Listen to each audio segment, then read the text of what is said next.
naglalakad na matitinding kontrobersiya. Sukdulan sa pasabog ng malalaking ebidensya. Certified Riga to the max. PBB Teen Edition Plus housemate Jiriel. Sinibak na sa bahay ni Kuya ang ebidensya.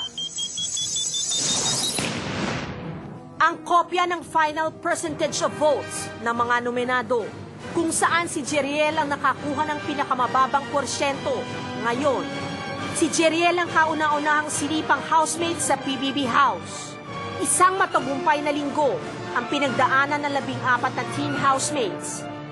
Nauwi rin sa tensyon ng lahat dahil sa pagbanggit ni Kuya sa pangalan ng mga pinakaunang nominado para masipa sa bahay. Sina Linda, Jeriel, Joseph, Priscilla at Valerie. Hanggang sa first eviction night kagabi. I'm sorry, you are evicted.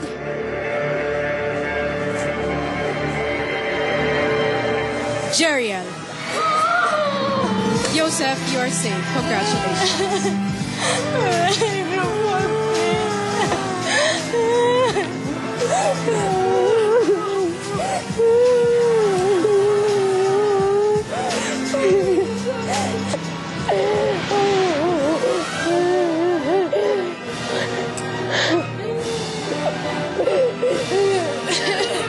Jeriel, makakalabas ka na.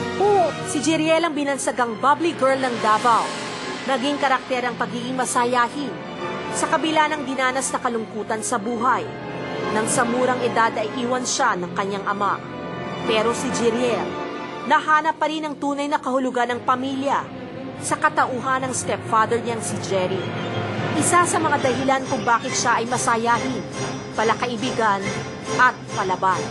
Aaminin ko, hindi ako yung estudyanteng matalino. Pero gusto ko lang makita ninyo na kahit pula grado ko, nagsisikap ako. Go! At simula pa lang, hindi niya ikinubli ang kanyang pagiging prangka. I would do those things na ayaw nila. But, I would do those things, but there's a big but. I will stand on my parang dignidad. Kahit ba sinabi nila yun, yung pagiging frank ako nandyan. Cause you'll never change that being frank of mine. Ang eviction ng teen housemate na si Jeriel para sa bahay ni Kuya. Certified Riga to the max. At ang isa pang eksklusibong revelasyon.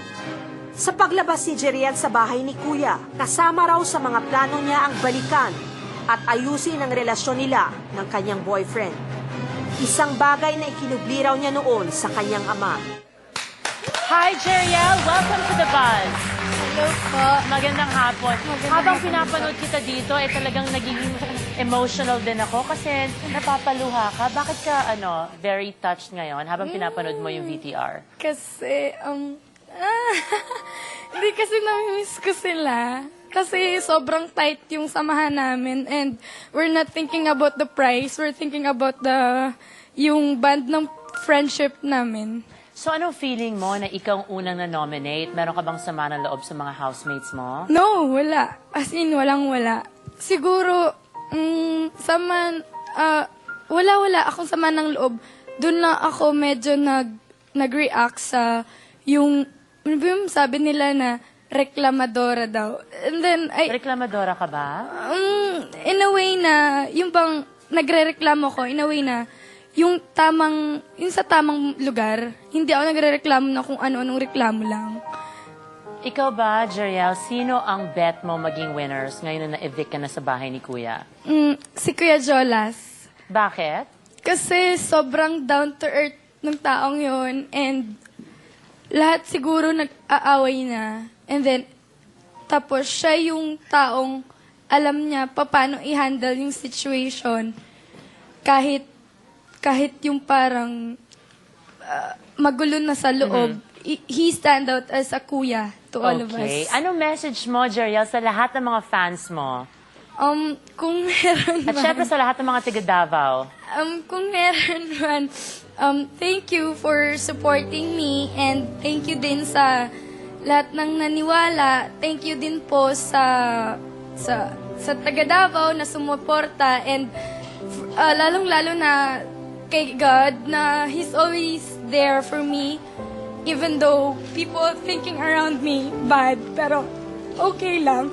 And bago ko makalimutan, and thank you to PBB family for giving me this opportunity.